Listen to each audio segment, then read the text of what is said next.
Spencer Thomason, and here at Startup Hack, we love to train software developers in our licensed coding boot camps and build custom software solutions. So I do a lot of work as a fractional CTO. With over a decade of executive leadership and a solid 25 years in software development, I've mastered the art of transforming technology teams and products. So today we're diving into a topic that's absolutely crucial for anyone who's looking to thrive in the fast-paced world of software development.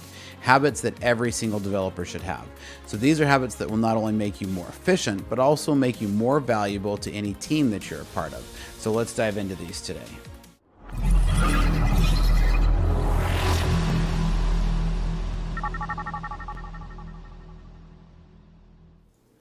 All right, so let's dive into some habits that every developer should have.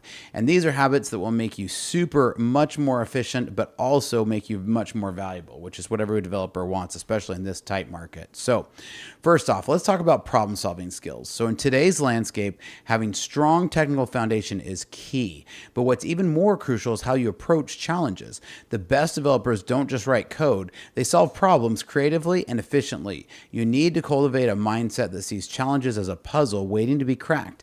Developers who can break down a problem into bite-sized problems, manageable chunks, will outperform those who try to tackle everything all at once. So trust me, after 25 years, I can tell you that being able to break down a problem is a game changer. Now next, communication, folks. It's one of the big and most underrated skills in our industry. You can write the most elegant, efficient code, but if you can't communicate the why and the how to your team, it's like shouting to the void. Developers who can explain technical concepts clearly to non-technical stakeholders are in high demand. So whether you're writing comments, documentation, or simply having a conversation, make sure that you're communicating effectively and that you're open to communication. After all, it's not just about writing code, it's about building products together. I used to work with a developer who used to wear a Stormtroop helmet, and he would come in and put it on for like 5 hours of the day. And when he had it on, it means don't talk to me. Now, he was a great developer, but ultimately it was really difficult to work with him on a team when there was like 5 hours of the day that he had on the don't talk to me helmet. And yes, it was funny to see a developer sitting there with a Stormtroop helmet when you walked through the office. Now, next one let's talk about is time management. We all think we've got it down until that deadline sneaks up on us. Developers are notorious for underestimating how long things will take. Focus on setting realistic goals for yourself and chunking your tasks into smaller, more achievable steps. This habit will help you to stay on top of your work and avoid those 3 a.m. panic coding sessions. And so don't forget to take breaks because burnout is real. Also, one of the other things that can really help you in estimating is to become more knowledgeable. So we have hundreds of free coding samples, so make sure you go back and check those out, right? Now, developers must always be learning. And this is our next point. The moment you think you've mastered a language or a framework, you'll discover that there's something new on the horizon or a new version is released. Whether it's AI, blockchain, or whatever the next big thing is, the only way to stay relevant is by learning continuously. So make sure you sign up for our course or attend webinars or watch our videos because we do a ton of coding videos, right? And I've got a bunch lined up for next week that are going to be awesome. So make sure you like and subscribe. And also, we're starting to get these to write out into a blog too. So make sure you follow us along because technology waits for no one. And trust me, if I hadn't stayed curious throughout my career, I'd still be writing code in languages that no one uses anymore. So don't let FOMO or fear of missing out steer you away from learning. Pick what's relevant, right? Now, testing your code is not just a nice to have. If you just write stuff and throw it over the wall, you're going to have a bunch of unhappy teammates, an unhappy boss, definitely an unhappy QA, right? So you might feel like a rock star after pushing that shiny new feature live, but if you're not testing it properly, you could end up as the villain of the story. Automated testing, unit tests, and integration tests should be part of your development process. Trust me, finding a bug after deployment is the fastest way to lose sleep and credibility. So make it a habit to test your code. It's a time saver in the long run. You may think you're doing it faster to not test it, but I promise you're going to cost more time in the long run. Now, next one, get comfortable with feedback. No one writes perfect code on their first try. No one. Even after 25 years, I've been writing code for a long time. Peer reviews and constructive criticism are part of being a developer. It's easy to get defensive, especially when you've put your whole heart and soul into a project. But here's the deal. Great developers thrive on feedback. Use it as an opportunity to improve rather than as a reason to feel inadequate. Plus, being open to feedback makes you a better teammate, which is something every company values. Another thing that makes you a better teammate is going back and watching our previous videos, because we have hundreds of free coding samples. So make sure you're following along. And the best thing you can do, the biggest compliment you can give me, is to leave a comment down below. Huge compliment. Now, the next one is version control is your safety net. So whether you're a solo dev or part of a large team, use version control like Git, and really Git's pretty much everything everybody uses. So it helps you to manage changes in your code base and collaborate seamlessly with others. So imagine writing code for weeks and then needing to roll back to an early version because of a bug. Without version control, you'd be playing with fire. So make frequent commits. That's the big thing I can tell you. The biggest thing here is make small commits and do it frequently, especially throughout the day, and never, ever, ever, ever leave at the end of the day without committing something, even if it's just locally.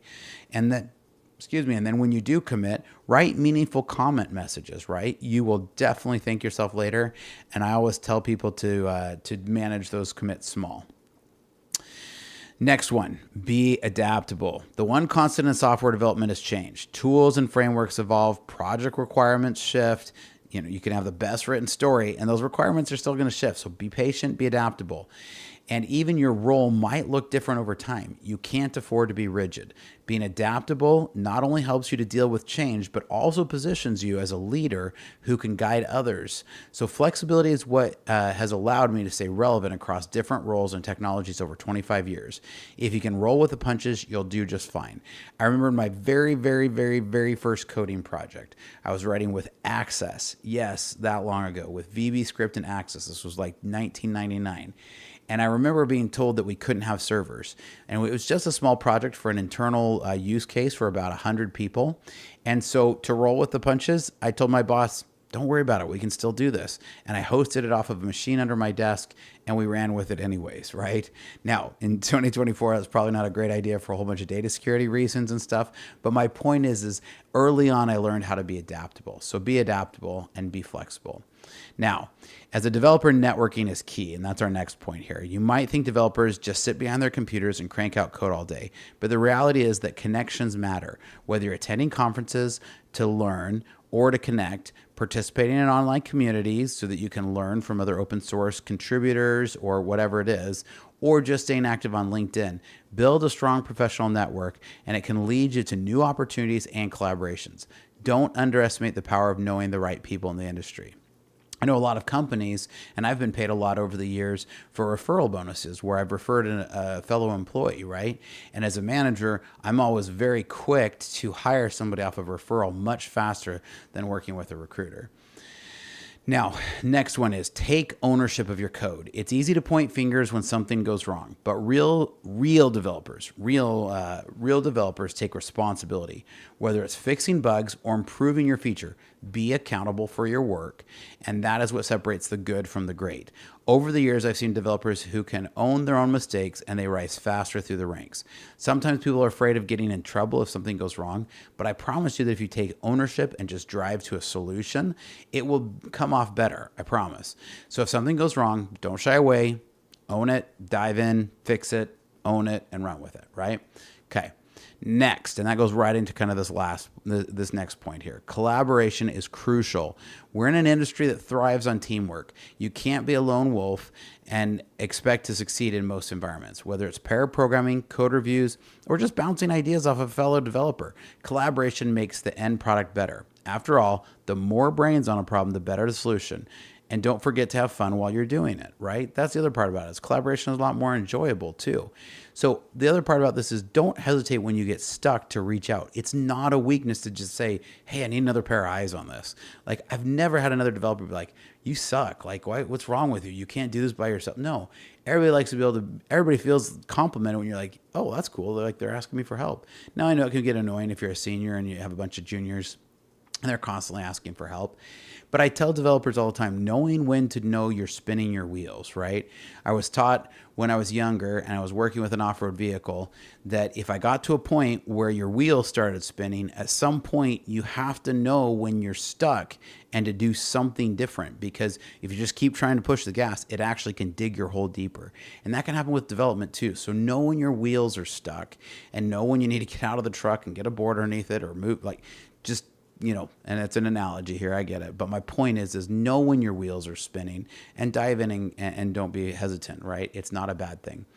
Now, perseverance is a huge one. This field can be super frustrating at times. There'll be bugs that don't make sense, deadlines that seem impossible, and the days when the code just won't work. But that's the life of a developer. The ability to push through the tough days is what makes the victory so sweet. And it's the difference of what makes a good developer and a great developer. Stick with it, and the rewards, both personal and professional, will be worth it. I promise that those who persevere through, and those are some of my best discoveries that I've made over the years.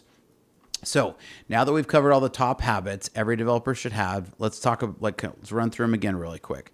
We talked about being problem solving, communicating, and time management, essential skills that every developer needs to master.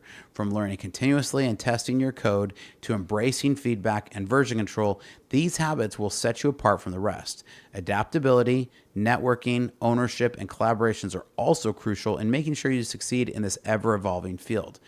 And finally, perseverance, because this is a marathon, not a sprint. And sometimes if you're just frustrated, throw down your tools, walk away for a minute, come back with a new perspective and a clear head. So what are your thoughts?